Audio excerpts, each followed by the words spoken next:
In 2025 maakt Triater de 8+voorstelling Anwar en de Wolf. Een beeldend, muzikaal sprookje over grenzen. Over begrippen als thuis zijn, thuis horen, je thuis voelen.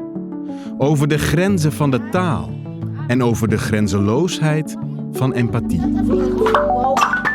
Wat is een grens eigenlijk? Krukpraatjes! Een grens is het gedeelte van een land tussen nog een paar andere landen. Ja, en daar stopt je eigen land. Waar viel Story thuis? Bij mijn moeder op mijn schommelstoel. Op de bank bij mijn ouders. Eigenlijk gewoon in het hele huis bij me. Waar bist do west? Toen ik nog in de buik zat, een rondreis in Amerika. Duitsland. Ik ging een keertje naar Oekraïne. Volgens mij was ik hier niet bij, of wel? Griekenland. België. En die andere ben ik vergeten.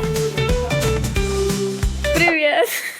Hoi. Hokkertalen spreksto? Ik kan een beetje Oekraïens, want mijn moeder komt uit Oekraïne. Fries en Nederlands en half Engels. Nederlands en Engels. Ik kan Koerdisch praten, Nederlands en Engels. Hoi, Tatjana Bassi.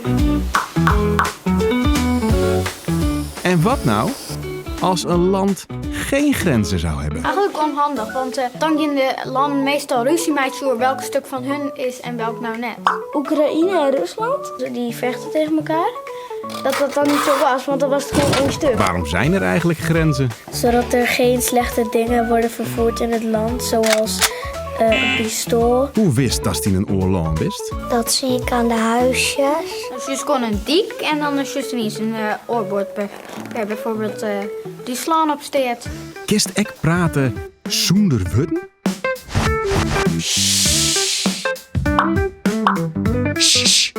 Wat roept het je, vriend?